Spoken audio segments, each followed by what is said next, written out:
I've previously worked at two startups and right now I am interning at MPL. अगर तुम्हें India में product based companies में job लेनी है तो उसके लिए फिर एक ही पाथ है अगेन अपने रूम पे बैठ के तो सबको लगता है कि यार हमें सब कुछ आता है the process of on campus is always definitely a bit skewed. Don't have that, 0-1 mindset that I'll either take the best internship or I won't take anything. I think कुछ चीज़ें ठोकरे खाकर ही पता चलती हैं.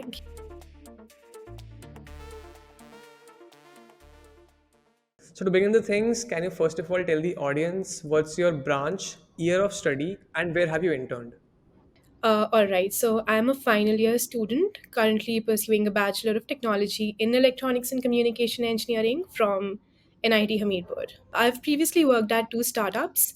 One is Game Stacy, where I worked as a UI UX designer. Then I worked at Toyo, which is an asset tokenization platform. And right now I'm interning at MPL or Mobile Premier League. So, going a bit deeper, Harshita, how did you get these opportunities? All right. So if you're talking about the previous internships where, I worked at Game Stacy or Toyo, that was totally through community and through the alumni network of my college. So I used to organize this hackathon called Electrothon. I was a part of the organizing team and I was looking for people who could be potential judges. So I was, messaging people on LinkedIn. And this happened to be an indie game studio and, they came across my profile. They said, "Would you like to give an interview?" So that's how I landed my first internship. And then talking about Toyo, so they were looking for somebody who could build a 3D experience for them. They were a startup who hadn't launched their first product yet, and the founder happened to be one of the alumni of my college. So I reached out to him, I showcased my work, I sent over my portfolio. And gradually, one thing led to another. Then I came to know about this opening at MPL. And again, community matters. People from the community, they share the opportunity with me. That's the thing about communities. They look at you as a potential means of collaboration over competition. Somebody sent the opportunity over. I applied. I had two rounds of interviews, both of which were technical. And then I fetched my internship at MPL. Right. So, what did you have on your resume before these internships? I mean, what skills were you sort of interested in, and how did you go about learning those skills? Right from my first year of college, I was very much intrigued by the technologies of virtual continuum, AR, VR, mixed reality and all. So I started learning this tool called Unity 3D. I started building, little VR games, little game prototypes, and I used to take part in a lot of hackathons. I used to take part in a lot of hackathons. I I also organized one, but the kind of fun and the experience that you get by taking part in a hackathon, the pressure, the adrenaline surge that you experience just one day before a hackathon when you have to submit a project, there are deadlines to be met, presentations to be made. So I guess hackathons played a huge role. I, won a couple of them, a special mention in something or a second prize in something. And, that helped me create a lot of projects. So that's what was in my resume before I fetched these internships. So, Harshita, being from an electronics background, have you found some difficulties navigating this space, or how has your whole experience been like so far? People often glorify this and rather put you on a pedestal that, oh, come on, you have two opportunities. You can either work in the core domain, you can work as an electronics engineer, or you can do software, whatever you wish to do, you can do it.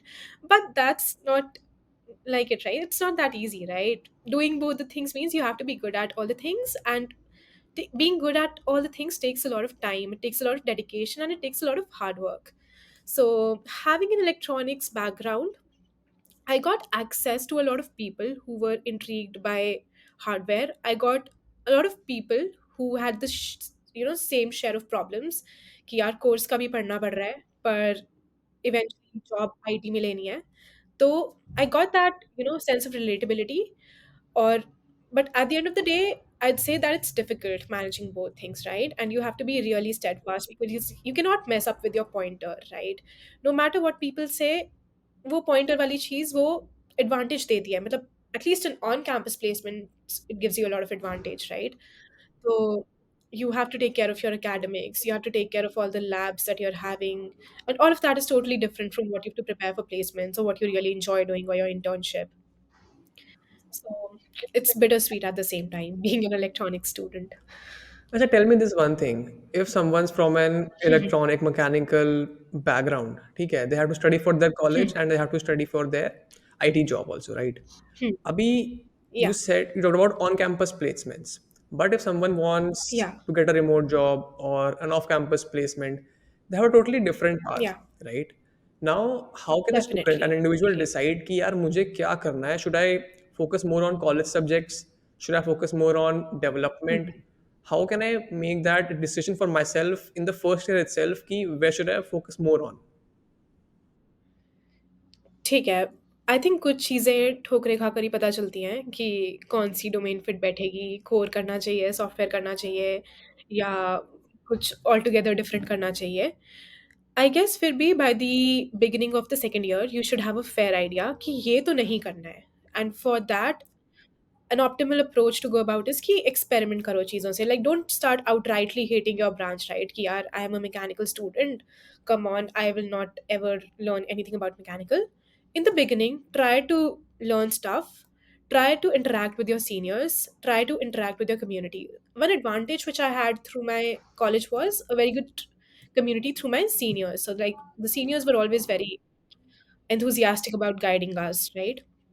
Many people do not have that advantage, and that's where Twitter and communities and stuff like that comes into picture.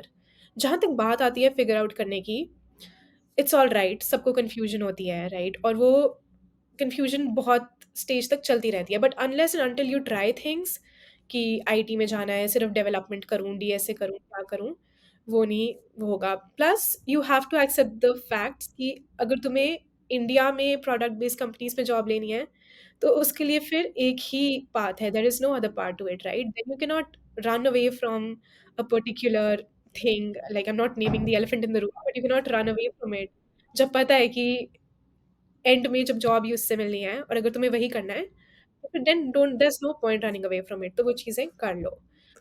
So talking about communities, Harshita, you've mentioned multiple times that communities have helped you throughout your journey, throughout your college. So for a first year student, second year student, how can they leverage communities in a nutshell? I think communities क्या करती हैं, they give you a chance to enter rooms where you might have not envisioned yourself as a child, or maybe where you not might have not envisioned yourself as a freshman or a fresh woman or a sophomore, right? So I'll start with a personal anecdote. So this year, right in March, I had a chance to speak at DevRelCon Yokohama, and I happened to be one of the youngest speakers over there. So the kind of people I met there, I met Eddie from Eddie Hub.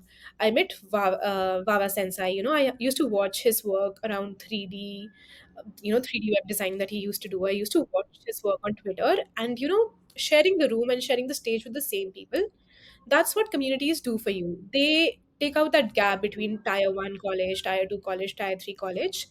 अब इनको leverage कैसे करना है? First of all, you have to, get rid of the mindset कि अगर मैं community में जा रहा हूँ या जा रही हूँ, तो मैं वहाँ से कुछ extract करके ही आऊँगी या आऊँगा. That's not the way to go about it. The thing about communities is that you can only get something back after 3 steps of giving. It's always 3 steps of giving and then 1 step of taking back. What I did in my first year was talking about communities. I joined lots of communities. जो भी Discord server देखा, I हाँ, joined. For me, community was a Discord हाँ. server. Now, being first year, we हाँ, often make this mistake. Most of the students make this mistake. कि this is just join a community and leave it there. कि बस join कर लिया and काम हो गया. They don't actively participate. That's what I did, at least. yeah. मतलब मैंने join कर ली, छोड़ दिया and उसको खोल के भी नहीं देखा. Discord server को, Slack group को, anything.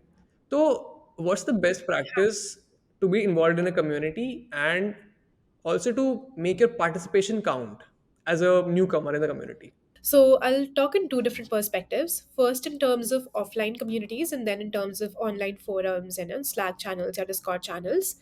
So if you are a college student, I'd recommend, no matter how many online forums or communities you are joining, do become a part of something that is happening in person in your college, right? Because the chances of being seen, of making your work count there, they increase tremendously, right?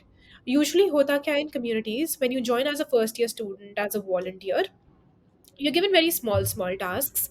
These might be related to, writing some technical content, or, promoting a hackathon, bringing in participants for a hackathon, spreading in good word, organizing a workshop. Volunteer, say that you want to take a workshop, say that you want to, host a meetup in your college. I know in many colleges the culture does not exist. Although my college is an NIT, but the location is such that being a hilly terrain, we don't have as much exposure as any college in Delhi, right? So the conference culture or the tech meetup culture does not really exist here, right? But how can you change that? Be that change, right? So go there, say that I want to do things, right? Only when you'll go with this little bit of selfless mindset, then only you can make your contribution stand out, right? And when you're contributing, make sure that you're not just overburdening yourself with a lot of work, but you're actually collaborating with your peers, enjoying, the process. When it comes to online forums and when it comes to Slack channels or Discord channels, I think it is mostly in context of communities where you'll be making pull requests, you'll be making open source contributions. So make sure you're not just doing that stuff for the sake of it. Talk to the founders, but not with the mindset कि मुझे कुछ extract ही करना है इनसे. Talk with a genuine mindset कि पता तो चले कि what was the idea behind this community, what is the vision, what is the goal. Just to highlight these things, I mean, what are the benefits hmm of being involved in a community? मतलब अगर हम एक student convince करना है कि यार join this community, there are the benefits. Hmm So some major outlying benefits, if you can share. Major benefits are that you stay aware of all the tech things that are happening around you. If you're working alone in your room all the time, uh, I'm sure you'll make tremendous progress and you'll go a long way. But if you're involved with people, who are constantly discussing stuff, who are constantly discussing about opportunities, about hackathons, about scholarships, about maybe conferences or meetups, you tend to get much more aware, right? मतलब तुम एक normal discussion में बैठ रहे हो and somebody is telling you कि यार, there's a conference that is happening. Let's fill the form for volunteers. Let's just go there and get an experience of what a conference is like, right? So one benefit is definitely awareness. Second is you get a sense of, being mentored, and also then giving that mentorship to your juniors or to the peer community members, right? Because it goes both ways. तुम सिर्फ extract नहीं कर सकते, ultimately वो तुम नीचे वाले भी तुमसे पूछते हैं तो तुम भी उन्हें बताते हो. तो you get to know कि whether तुम right track पे हो या नहीं. You keep getting a reality check, क्योंकि again अपने रूम पे बैठ के तो सबको लगता है कि यार हमें सब कुछ आता है. But when you get out and you see how much work people are doing, I Right. mean, you definitely get inspired. Also, what I So feel awareness, opportunities. Yeah, sorry, what I feel continue. is कि right now with layoffs and hiring freeze going on, communities are actually helping you stand out and make yourself noticed. मतलब people who are not a part of communities so far, they don't have these opportunities. They are just relying on on-campus placements and doing DSA and stuff. That's But people who are active have multiple opportunities and good work to show for themselves. definitely. I guess अगर हम, if you're talking about layoffs and recession and on campus, if you're combining all of these three factors, a general trend which I've seen in my college is that the people who used to do development or who used to be very active in communities, who were aware of what's happening around them, they eventually got those opportunities. Maybe not through on campus, because the process of on campus is always definitely a bit skewed, right? But they have managed to fetch something for themselves from here or there, right? By hook or by crook, by working, by connecting with people, cold emailing, LinkedIn messaging, anything, they fed something or the other. But the people who were only relying on one thing, I think they're still struggling with that, and I hope nobody struggles, with finding a job, and I hope everybody finds it. But still, right? The people who had that development superpower, they've done good for themselves, irrespective of whether company आ रही है on campus में या नहीं आ रही है. Acha Harshita, now talking about first year, second year students, How do you learn to code? Like, Uh-huh. what's your best practice that you have experienced so far? Yeah, this thing actually helped you learn to code much faster and in a better way. All right. So the first thing I think which every first or second year student tends to do is to get stuck in a tutorial hell, right? Because I've personally been there, just watching tutorials and doing nothing else at max, making notes, or I think that's not a viable approach. Learn something and then build something from it. That's I think that's the only way to go about it, right? Whatever tutorial you're learning, unless and until you're implementing it, I guess there's no point. It's all waste same ही बात है किया नहीं किया एक ही बात है तो when you start building something एक तो वो dopamine hit भी मिलता है when things start to show up है ना यही एक वो है good part development का कि you can actually see stuff happening so that dopamine hit is very real when you see कि whatever I was learning that's actually coming to life. Secondly, I think hackathons are a great place to learn to code because the pressure really sets you to create some things, right? You're on your toes, you're working, and a lot of things just tend to fall into place जब तुम्हें पता है कि यार करना ही पड़ेगा because इतना time invest कर दिया है, so let's invest a little more time and make this project a little better. So according to me, when it comes to first and second year students learning to code, it doesn't matter which YouTuber you are referring to, it doesn't matter which course you're taking. I think everybody knows what to do. And a lot of people, plenty of people will be talking about that. What matters is ki whatever you're learning, you're building something from it. And your a cherry on the cake, make an open source contribution after learning a particular tech stack. Or if you don't want to make a code based contribution, just make a documentation based contribution somewhere if you've learned something new about a particular tech stack. Do those help? Non-code contributions, do they help? I mean, what's the harm? As far as you're in first and second year, and if you're just learning, what's the harm if whatever you learned, you are documenting it, you are, contributing in non code means? I don't think there's any harm. As far as the benefit and the non benefit terms are considered, I think a lot of people have already mentioned that non code based contributions do make a difference. Like I personally, uh, I did not make it through the final round of Outreachy, but I had cleared the first round and I had made design based contributions. So I used to do UI UX and I had made design based contributions. So I eventually did not make it through, but I know a lot of people who made design based contributions and now who have wonderful careers in design Right, through open source. right. So they definitely make a The difference. reason मैंने ये सवाल पूछा is because in India again there is this hype culture. So now that we talk about open source, students just keep on making non-code contributions continuously, making documentation changes, feeling that this will help them somehow and improve their resume. हाँ मतलब exactly now that's the point right you need to understand कि कहाँ पे तुम कुछ कर रहे हो just for the sake of it and कहाँ पे तुम कुछ कर रहे हो in order to make a difference and in order to learn right so if you just making a non-code contribution to get a green box I mean you're not learning anything right but if you want to in first and second year I think it's still fine if you're making मतलब तुम्हें किसी दूसरे की repo पे जाके trash contributions करने की ज़रूरत नहीं है just if you're learning something just make your own private repository keep making contributions so that you can keep a track of your progress as you eventually succeed then you can level up and start making code based contributions but wahi wali difference you need to now set the bar ki you cannot fool people right people can see everything on GitHub. So there's no need to just do contributions for the sake of it. Others. Correct. Finally, Harshada, to wrap things up, can you also share the importance of doing internships while in college? Yes, definitely. So I know a lot of people who, who've done DSA throughout, right from first year to college till the final year, but they haven't done any internships. And I don't know, I mean, yes, of course, doing DSA is great, but I don't know how the lack of an internship is going to compensate for, like, how DSA is going to compensate for the lack of an internship.